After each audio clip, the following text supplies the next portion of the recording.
Hi, this is Tim of the 1916 Company. Welcome and thanks for logging on. If you love this watch, email us. Team Mosso at the1916company.com. It's in the description below. That's Team Mosso at the1916company.com for pricing questions. Today, we're discussing a model launched in 2018, the second generation of the Bethune DB27 Titan Hawk. This is the V2. 43 millimeters in diameter. The watch is grade 5 titanium. It measures only 11 millimeters thick, and with the famed and patented variable geometry floating lugs, we have a span that ranges from 50.3 millimeters across the wrist to a fully compressed 47.3 with a 26 millimeter spacing between the lugs. Out of the hand onto the wrist, and you can see that the watch wears nicely. Being very thin, it will fit under a cuff. That's one of the best qualities of Bethune watches. They tend to be very slim. Now, my wrist is 16 centimeters in circumference, but you can see how the flexibility of the lugs means that ergonomics is a little bit more fluid with these watches than most. I could recommend this watch for a wrist as small as 14 centimeters circumference, and you'd find that this fits really well. Being all sapphire and titanium, it's also very, very light on the wrist. Taking a look at the strap, well, it's 100% non-leather. This is a combination of rubber and rubberized textile. So what you see is what you get. It's very durable, long-lasting, and probably the choice if you live in a hot climate.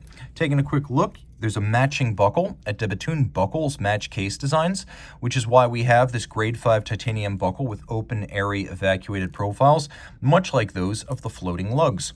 On the edge of the lug, you can see the ogival or bullet style end cap, torpedoes, bullets, maybe the tip of a rocket. That was the idea on the original DB1 chronograph of 2002.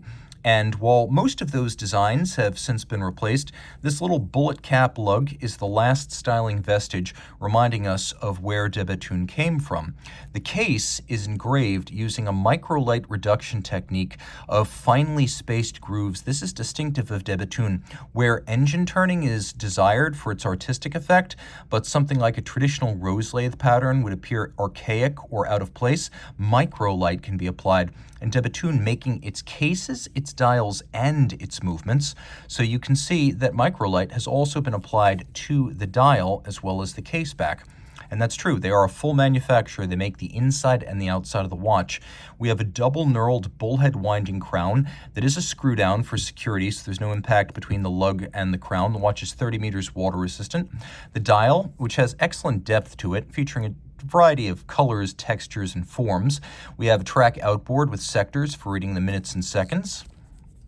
And then we have silver on blue printing. We have this delta form, and that deltoid bridge design is the emulation of a leaf that Bethune founder and master watchmaker Denis Flageolet found while hiking in the hills around his home of La Berson, which is where Bethune is located. And you can see the attention to detail here as we have these two-part hands composed of polished and blued titanium. And then we have 3 sectors on the center dial, each with its own directional microlight. Turning it all over, we have the caliber Auto V2, which incorporates a combination of elements. We have rhodium-plated brass for the bridges and plates. Then we have blued titanium. Everything that's blue here is fired blue titanium, oxidized by heat to turn it blue. The rotor itself, which features snailing, is made of tungsten. You can see all screw heads are polished. There's snailing across the winding bridge itself. And then we have a full dual-anchored balance bridge to better brace the balance against shock. The watch is an auto winder with a 60-hour power reserve. And you can see that the timepiece uses a balance design of Bethune's own design and manufacture. So it's made of titanium with white gold bulbs in the rim. The idea here is to maximize the total mass of the balance in the rim, reduce the effects of aerodynamic drag, and reduce the impact of temperature changes on timing. You can also see there is a silicone escape wheel of Bethune's own design for reduced friction and maintenance requirements, and then a hairspring. If you look very carefully through the perforation in the bridge, you can see the clamp, the micro clamp, where the 2 parts of the hairspring are reattached.